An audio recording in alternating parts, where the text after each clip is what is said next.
मल्लिकार्जुन खड़गे जी ने एक प्रेस वार्ता करी है जो नेशनल हेराल्ड घोटाला, नकली गांधी परिवार, accused number 1 Sonia Gandhi, accused number 2 Rahul Gandhi ने किया है, उस पर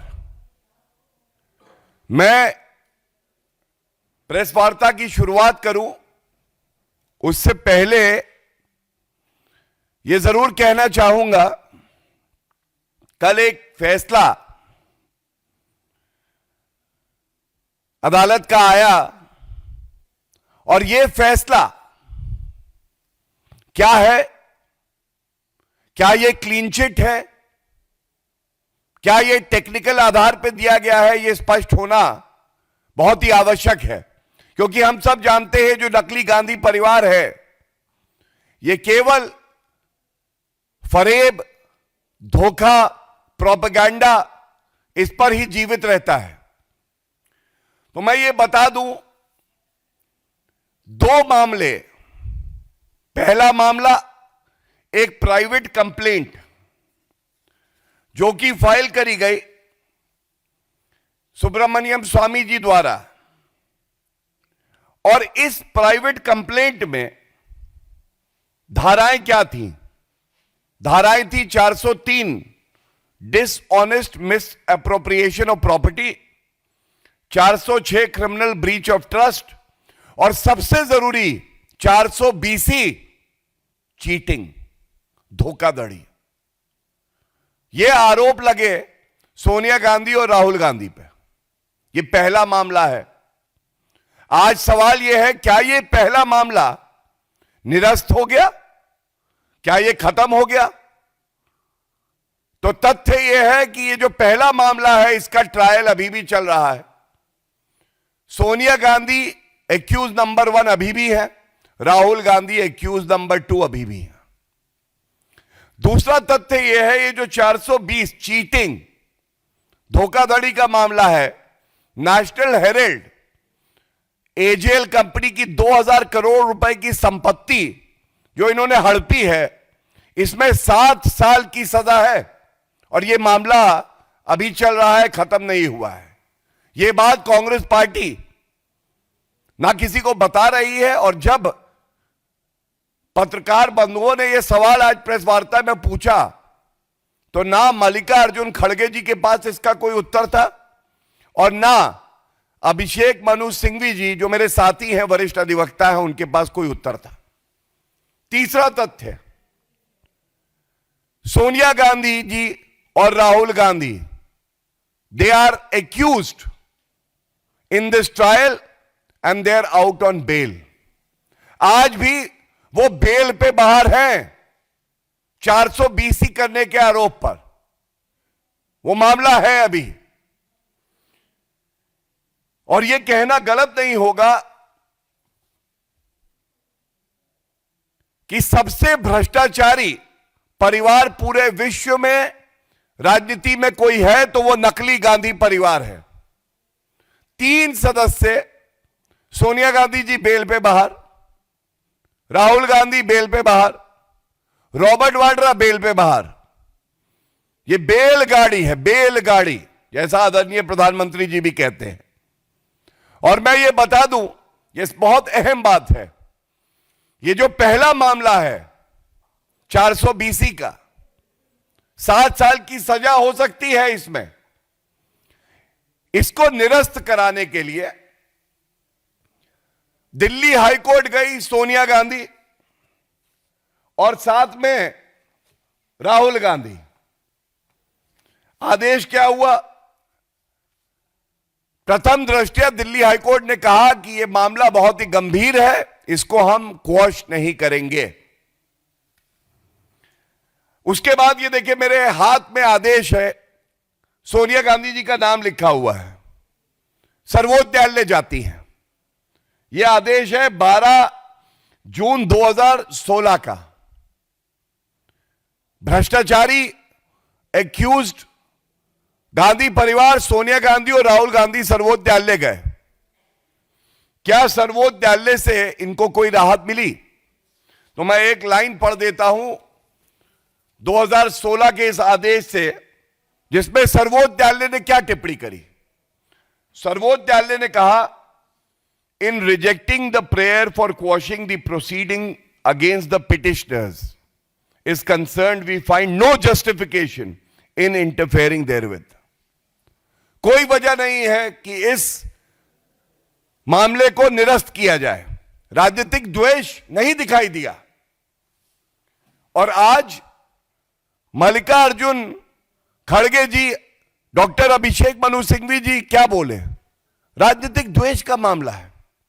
तो सर्वोच्च न्यायालय ने तो कहा यह राजनीतिक द्वेष का मामला नहीं है, क्योंकि अगर राजनीतिक द्वेष से कोई मामला है तो सर्वोच्च न्यायालय का ही जजमेंट है, भजनलाल कॉन्स्टिट्यूशन बेंच, कि वो मामला निरस्त किया जा सकता है, नहीं किया गया। अब दूसरी बात यह आती है, डॉक्टर अभिषेक मनु सिंघवी जी क्या ये नहीं जानते, प्राइवेट कंप्लेंट में जहां न्यायालय ने संज्ञान लिया है, राजनीतिक द्वेष कहां से आ जाएगा?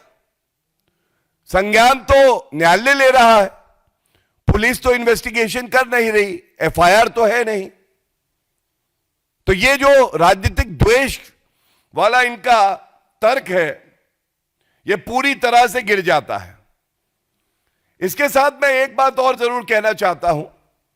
कल एक प्रेस वार्ता पवन खेड़ा जी ने करी, और वो प्रेस वार्ता में जिन शब्दों का प्रयोग हुआ, उससे सबको बड़ी पीड़ा हुई है, हर भारतीय को, और खासकर गांधीनगर के जो निवासी हैं। एक वक्तव्य दिया गया, gangs of Gandhinagar, gangs of Gandhinagar. ये गैंग्स ऑफ गांधीनगर क्या है? अगर इनकी ही भाषा में जवाब दिया जाए तो भारत के लोग तो कहते हैं डकैत of Italy, dacoits of Italy. ये लोग भारत को लूटने आते हैं, लूटते हैं, बिना नागरिक हुए वोट करने का प्रयास करते हैं, और उसके बाद गांधीनगर के जो हमारे नागरिक हैं, ईमानदार, मेहनती, कर्मठ, देश प्रेमी, उनका अपमान करते हैं इस तरह से। तो मैं कह देता हूं, पवन खेड़ा जी को माफी मांगनी चाहिए, खड़गे जी को माफी मांगनी चाहिए पूरे देश से। और जो प्रश्न हम लोग उठाने जा रहे हैं, ये बड़े महत्वपूर्ण हैं। ये जो कल फैसला आया है, ये दूसरा मामला है। ये क्या मामला है मैं आपको बता दूं। पीएमएलए का कानून है मनी लॉन्ड्रिंग का। आप एक प्रेडिकेट ऑफेंस होना आवश्यक है, जिसकी सूची पीएमएलए एक्ट ऑफ 2002 में दी गई है। और ये जो सारे 420 इंडियन पीनल कोड का ये प्रेडिकेट ऑफेंस है। लेकिन कल न्यायाधीश जी ने ये कहा क्योंकि ये प्राइवेट कंप्लेंट है, इसलिए एफआईआर नहीं है, तो मैं इसका संज्ञान नहीं ले रहा। ये टेक्निकल बात थी। लेकिन हमें नहीं भूलना चाहिए इसके साथ और क्या क्या कहा। उसी फैसले में यह कहा है कि ED can continue with further investigation. ED अपनी जांच को आगे बढ़ा सकती है। उस मामले को निरस्त नहीं किया न्यायालय ने। अब विधिक तौर पे यह भी हमें पता होना चाहिए, क्योंकि ये ट्रायल कोर्ट का फैसला है, इसको इन्वेस्टिगेटिंग एजेंसी अगर चाहे तो उच्च न्यायालय में भी चुनौती दे सकती है, सर्वोच्च न्यायालय में भी जा सकती है, फर्दर इन्वेस्टिगेशन भी कर सकती है। तो ये क्या जीत है? ये हो हल्ला है किस बात का? और एक बड़ा संदेश मैं यहां से कुछ बिंदु उठा के देना चाहता हूं। आप याद करिए, राहुल गांधी जी और अभी गौरव गोगोई जी ने संसद के पटल पर क्या कहा। उन्होंने कहा भारत की जुडिशरी कॉम्प्रोमाइज्ड है। ये गौरव गोगोई जी का वक्तव्य है। राहुल गांधी जी ने कहा भारत की जुडिशरी ये दो लोग चला रहे हैं। तो आज हमारे ट्रायल कोर्ट के जो न्यायाधीश हैं, आप देखिए, वो संविधान संगत फैसला कांग्रेस तो मान रही है, तो यह भी स्पष्ट हो गया कि भारत का लोकतंत्र मजबूत है, जुडिशरी भी मजबूत है, और यहां जितनी संवैधानिक संस्थाएं हैं वो सब मजबूत हैं। दूसरी बात, ये लोग पॉलिटिकल वेंडेटा की करते हैं, और आज ही की प्रेस वार्ता में खड़गे जी ने ये बात उठाई। उन्होंने कहा इंटेरोगेशन राहुल गांधी जी का, सोनिया गांधी जी का ईडी ने किया था। अब आप देखिए, जब ये कहते हैं कि जांच एजेंसियों पे दबाव है, ये इंटेरोगेशन होने के बाद अरेस्ट नहीं हुई। अब आप देखिए निष्पक्षता, इस पे खड़गे जी क्या बोलेंगे? आज उन्हें न्यायपालिका अच्छी लग रही है। ये वैसे ही है जैसे निर्वाचन आयोग तेलंगाना, कर्नाटका, हिमाचल के परिणाम आने के बाद अच्छा हो जाता है, लेकिन महाराष्ट्र, हरियाणा और दिल्ली जब इसके परिणाम आते हैं तो खराब हो जाता है, वोट चोरी हो जाती है। यह दोहरा रवैया ये क्या दिखाता है? ये दिखाता है कांग्रेस पार्टी अंदर से खोखली हो गई है। कांग्रेस पार्टी के पास अब मादा नहीं रहा कि वो भारत के संविधान के तहत कार्य कर सके। और ये नेशनल हेराल्ड मामले में कुछ सवाल जनता पूछ रही है। पहला सवाल जनता ये पूछ रही है, ये राजनीतिक पार्टी, इसको 2000 करोड़ रुपए की जो संपत्ति है एजेएल की, इसमें इतनी रुचि क्यों है? इनका काम तो समाज सेवा होना चाहिए, देश को मजबूत करना होना चाहिए। 2000 करोड़ रुपए की संपत्ति एजेएल में, और उसमें रुचि सोनिया गांधी जी और राहुल गांधी जी की। और आप धोखाधड़ी देखिए, धोखाधड़ी ऐसी वैसी नहीं। 2000 करोड़ रुपए की संपत्ति थी एजेएल में, 90 करोड़ रुपए का ऋण था, ऋण 90 करोड़ का। तो कोई और होता तो 2000 करोड़ रुपए की संपत्ति में 100 करोड़ की संपत्ति कम भाव में भी बेच के 90 करोड़ का ऋण चुका देता, बचता कितना? 1900 करोड़। लेकिन नहीं, सोनिया गांधी जी 38% स्टेक लेती हैं और राहुल गांधी 38% स्टेक लेते हैं, एक कंपनी यंग इंडिया, और 50 लाख रुपए का पेमेंट करते हैं एजेएल को। 2000 करोड़ रुपए की संपत्ति अब किसके नाम है? जो मेजॉरिटी स्टेक होल्डर है यंग इंडिया में, राहुल गांधी और सोनिया गांधी। रुपया कितना दिया? 50 लाख। संपत्ति कितनी पाई? 2000 करोड़। ऋण था केवल 90 करोड़ का। और बड़ी बात क्या है, देखिए, ऐसे ही कोई इनको डेकॉइट ऑफ इटली, इटली के डकैत नहीं बुलाता है। जो 50 लाख दिया था वो भी अपनी जेब से नहीं दिया था सोनिया गांधी जी और राहुल गांधी जी ने, वो भी एक कंपनी थी डोटेक्स। डोटेक्स ने 1 करोड़ रुपया दिया, उसमें से 50 लाख दिया। मतलब चवन्नी अपनी जेब से नहीं गई, और 2000 करोड़ रुपए की संपत्ति इन्होंने अपने कंट्रोल में ले ली।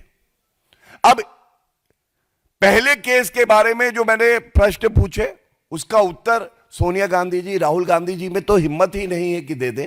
मल्लिकार्जुन खड़गे जी नहीं दे रहे। अभिषेक मनु सिंघवी जी विधि के ज्ञाता है, लेकिन दबाव में इतने हैं कि जब वो प्रेस वार्ता कर रहे थे तो ऐसा लग रहा था कि राहुल गांधी के लिए बोलने के लिए वो संविधान को, मनी लॉन्ड्रिंग एक्ट को, और जो हमारी प्रोसीजरल कोड्स हैं उनको दरकिनार कर रहे हैं। दूसरा, ये जो सवाल पूछे हैं 2000 करोड़ रुपए की संपत्ति का आपको करना क्या है? तीसरा बड़ा एक और इसका बिंदु है, वो है कई प्रॉपर्टीज ऐसी हैं जिसमें एक एक प्रॉपर्टी से 60 लाख रुपए रेंट प्रति माह आ रहा है। 60 लाख रुपए एक प्रॉपर्टी से। अब 60 लाख रुपए अगर रेंट एक प्रॉपर्टी से आ रहा है तो 50 लाख रुपए दे के आप 2000 करोड़ रुपए ले रहे हैं। क्यों? यह दिखाता है कि कितने महाधूर्त हैं, ये महाभ्रष्टाचारी हैं, महापापी हैं, और इनका काम केवल एक है, लूट खसोट करो और नकली गांधी परिवार की तिजोरी भरो। मैं एक लाइन और पढ़ना चाहता हूं। यह दिल्ली उच्च न्यायालय का जो जजमेंट था उसका पैरा 4 है और para 5। Undisputedly, National Herald building is a prime property in New Delhi, which was leased out for commercial purpose, and AGL is receiving rental of 60 lakh rupees per month in respect of this property alone. और दूसरा, thus AGL became a wholly owned company of Young India by merely paying 50 lakhs, and in this manner, Young India acquired complete control of AGL, which had real estate assets of at least 2000 crores. High Court कह रहा है दिल्ली का. In prime areas of New Delhi, Lucknow, Bhopal, Mumbai, Indore, Patna, Panchkula and other places, according to respondent complainant, the conservative real estate worth of AGL is 5000 crores. Delhi उच्च न्यायालय क्या कह रहा है, सर्वोच्च न्यायालय क्या कह रहा है, यह मैंने आपको बता दिया। और उसके बाद भी इतना हो हल्ला कांग्रेस हेडक्वार्टर में, जो प्रश्न जनता पूछ रही है उस पर कोई उत्तर नहीं। आज यह कहना गलत नहीं होगा, डेकॉइट्स ऑफ इटली, नकली गांधी परिवार सबसे बड़ा भ्रष्टाचारी है, और इनका एक ही असूल है, मीठा मीठा गपगप, कड़वा कड़वा थू थू। आज न्यायपालिका अच्छी है, जो judgment supreme court, high court, trial court के आते हैं, इनके लिए सुविधाजनक नहीं होते हैं तो ये न्यायपालिका पे भी उंगली उठाते हैं, और यही काम निर्वाचन आयोग के लिए करते हैं। तो मैं इतना ही कहूंगा, जो लोग आज कह रहे हैं ये राहत है, आगे चल के देखते हैं, जो ट्रायल अभी चल रहा है, अगर ऐसा होता है कि 7 साल की सजा होती है, जो कि मुमकिन है, तब यही कांग्रेस पार्टी, यही नकली गांधी परिवार, यही मल्लिकार्जुन खड़गे जी न्यायपालिका में ऐसी ही आस्था व्यक्त करेंगे। ये उम्मीद हमें जरूर है। धन्यवाद। If there are any questions we can take. प्रश्न अगर ठीक है, बहुत बहुत धन्यवाद।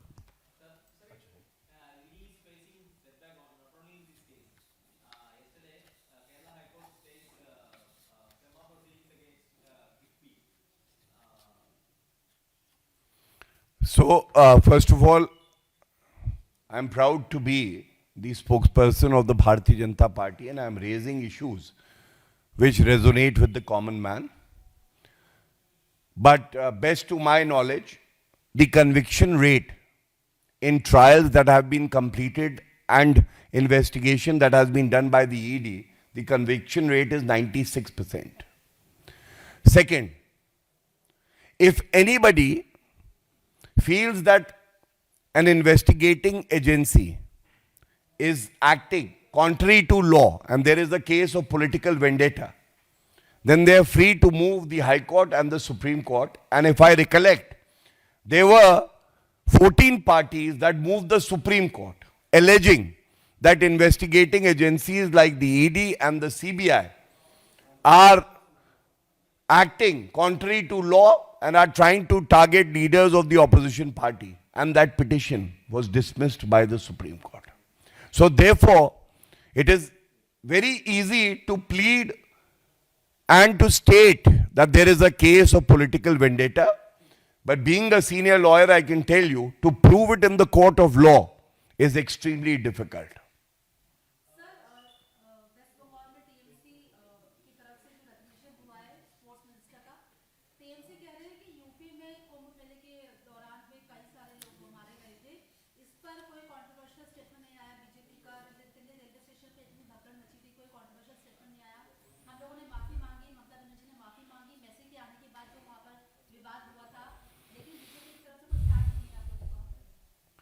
देखिए, ये केवल ममता बनर्जी की ही घिनौनी सोच हो सकती है। हमारे प्रदेश में इतनी मौतें हुई, उनके प्रदेश में इतनी मौतें हुई, क्योंकि ममता बनर्जी के लिए जो भारतीय नागरिक हैं, जो पश्चिम बंगाल में रहते हैं, उनकी जान की कीमत ही नहीं है। उनके लिए रोहिंग्या की जान बहुत आवश्यक है, जो भारतीय नागरिक नहीं है। और कितनी गलतियां करेंगी ममता बनर्जी, आप बताइए। आरजी कर मेडिकल कॉलेज केस, हत्या और रेप, ममता बनर्जी चुप। संदेश खाली, ममता बनर्जी चुप। हुमायूं कबीर, सर्वोच्च न्यायालय का आदेश आने के बाद पश्चिम बंगाल में कहता है मैं बाबरी मस्जिद बनाऊंगा। ममता बनर्जी तुष्टीकरण की राजनीति की वजह से चुप। क्या कार्रवाई करी? आज भी हुमायूं कबीर को अरेस्ट करवा पाई? गृह मंत्रालय तो उन्हीं के पास है। और अब वोटों पे ताक थी। आपने एक ऐसी हस्ती को भारत में बुलाया जिसको चाहने वाले करोड़ों में है। वही हस्ती लायनेल मेसी मुंबई भी गई, वहां पे तो व्यवस्था ठीक थी। भगदड़ इसलिए हुई क्योंकि कानून व्यवस्था पश्चिम बंगाल में ठप हो चुकी है। कानून व्यवस्था है ध्वस्त, ममता बनर्जी है मस्त। उनको फुर्सत नहीं है कि वो क्या अरेंजमेंट है ये देखें। उनको केवल इस वक्त चुनाव की चिंता है। और हम ये बात डंके की चोट पे कह रहे हैं, आगामी चुनाव पश्चिम बंगाल में ममता बनर्जी हारेगी, जनता उन्हें सबक सिखाएगी, जमानतें जब्त होंगी टीएमसी के कैंडिडेट की, सुपड़ा साफ हो जाएगा।